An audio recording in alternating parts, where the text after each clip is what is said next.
और उपराष्ट्रपति पद चुनाव के लिए एनडीए के उपराष्ट्रपति पद के उम्मीदवार सीपी राधाकृष्णन और विपक्ष के उम्मीदवार बी सुदर्शन रेड्डी के बीच उपराष्ट्रपति पद को लेकर सीधा मुकाबला है। भाजपा का कहना है कि उपराष्ट्रपति पद के उम्मीदवार सीपी राधाकृष्णन के रूप में घोषित करके हमारी सरकार ने स्पष्ट संदेश दिया है कि हम सबका साथ, सबका विकास और सबके विश्वास के एजेंडे पर काम कर रहे हैं और पिछड़े दलित को साथ लेकर चलते हैं। चाहे देश की आदिवासी बेटी को राष्ट्रपति बनाना हो या दलित चेहरे के रूप में रामनाथ कोविंद को राष्ट्रपति बनाना हो, अब उपराष्ट्रपति के पद पर सीपी राधाकृष्णन का नाम घोषित करना हो या फिर जातिवार जनगणना कराने का ऐलान, हमारी सरकार ने स्पष्ट किया है कि हम समाज के हर वर्ग को सम्मान दे रहे हैं। वहीं इस बीच हमारे UP bureau head Shahid Siddiqui ने कैबिनेट मंत्री योगेंद्र उपाध्याय से खास बातचीत की। देखिए, राष्ट्रपति चुनाव को लेकर उत्तर प्रदेश में भी चुनाव सरगर्मी तेज है। हमसे ज्यादा बात करने के लिए उत्तर प्रदेश के मंत्री योगेंद्र उपाध्याय जी। सर, विपक्ष कह रहा है उपराष्ट्रपति का चुनाव तो है मगर भारतीय जनता पार्टी इसमें भी जातिवाद कर रही है, क्या कहना चाहेंगे? देखिए, उपराष्ट्रपति पद के जो उम्मीदवार हैं हमारे, वो बेसिकली समाजसेवी हैं और भारतीय जनता पार्टी से जुड़े रहे, राष्ट्रीय स्वयंसेवक संघ से जुड़े हुए हैं। उनको जातिगत आंकड़े में देखना एक ओछापन कहलाएगा। वह राष्ट्रीय स्तर के व्यक्ति है और राष्ट्रवादी सोच के व्यक्ति हैं। ये वो लोग आरोप लगा रहे हैं जो खुद राजनीति कर रहे हैं। खुलेआम पीडीए की बात करना, खुलेआम जातिवाद की बात करना, जातिगत समीकरणों से अपने दलों को चलाना, तो उन लोगों का बात करना से हास्यास्पद स्थिति बनती है कि जो लोग स्वयं शीशे के घर में रह रहे हैं वो दूसरे घर में पत्थर मार रहे हैं। सर, बिहार में चुनाव है विधानसभा का, लगातार विपक्ष वोट चोरी का आरोप भारतीय जनता पार्टी पे लगा रही है, क्या कहना चाहिए?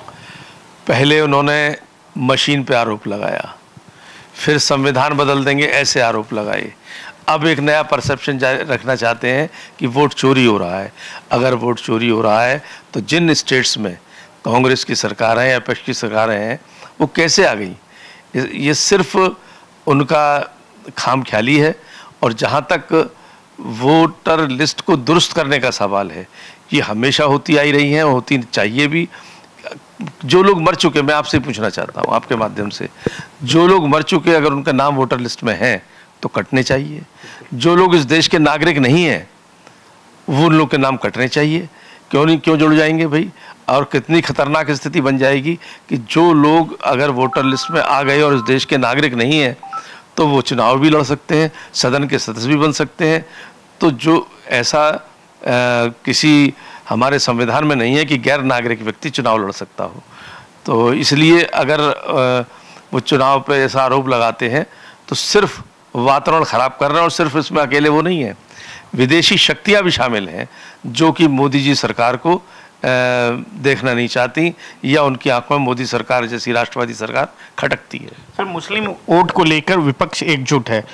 कल बिहार में राहुल गांधी और प्रशांत किशोर ने यह साफ कहा कि भारतीय जनता पार्टी की उत्तर प्रदेश सरकार मुस्लिम वोटरों के साथ अन्याय कर रही है। बिहार में भी अगर वो सरकार आती तो अन्याय करेगी, क्या कहना चाहेंगे? देखिए, मोदी जी सरकार और योगी जी सरकार, इनके कृतित्व जो है, इससे पहले मैं जो बताऊं कि मोदी जी का जो एक संकल्प है, सबका साथ, सबका विकास, सबका प्रयास, सबका विश्वास, वो सिर्फ कोई पॉलिटिकल जुमला नहीं है, हकीकत है। आपके माध्यम से मैं पूछना चाहता हूं जनता से कि अन्न वितरण योजना जो उनकी है, मोदी जी की और योगी जी की, क्या इसमें कोई भेदभाव हो रहा है? मुस्लिम या पीडीए या सवर्ण विवर्ण, जो एंटाइटल है, जो एलिजिबल है, उसको मिल रहा है। ऐसे ही आयुष्मान कार्ड, क्या इसमें मुसलमानों को नहीं मिला? मुस्लिम भाइयों से आपके चैनल के माध्यम से पूछना चाहता हूं, क्या उनको इसका लाभ नहीं मिला? जो घर की योजना आई कि घर देना है, छत देनी है किन्हीं को, क्या इसमें मुस्लिमों को या दलितों को अवसर नहीं प्राप्त हुआ? जो भी योजनाएं हैं जो जनहितकारी हैं, अंतिम छोर पर बैठे व्यक्ति के लिए जो बनाई जा रही हैं, उसमें क्या लाभ नहीं मिल रहा? तो ये कहना तो इन लोगों का गलत है कि हम लोग मुस्लिम तुष्टीकरण की राजनीति करते हैं या मुसलमानों के विरोध में राजनीति करते हैं। तो ये सरासर झूठ है। और वो खुद चूंकि उस सीमा तक चले गए हैं कि अपने वोटों के लिए आतंकवाद तक को समर्थन देना उनका ट्रैक रिकॉर्ड है। एक नहीं, कई तरह के रिकॉर्ड हैं जो ये बताते हैं कि इन्होंने हमेशा आतंकवाद को भी प्रश्रय दिया, राष्ट्रवाद को चुनौती दी, राष्ट्रीय सेनाओं के जो शौर्यपूर्ण कृत्य थे उनको चुनौती दी, तो ऐसे लोगों को जनता समझ रही है और करारा जवाब भी देगी। बिल्कुल करारा जवाब देगी, ये कहना था मंत्री जी का। भले ही विपक्ष भारतीय जनता पार्टी पे जातवाद का आरोप लगा रही है, मगर भारतीय जनता पार्टी सबका साथ, सबका विकास, सबके विश्वास को लेकर आगे बढ़ रही है। अब देखने वाली बात होगी, बिहार में चुनाव है, कौन जीतता है? भारतीय जनता पार्टी एनडीए की सरकार बनती क्या एनडीए गठबंधन सरकार बना पाएगा? कैमरामैन राहुल के साथ साहिद सिद्दीकी, रफ्तार मीडिया, लखनऊ।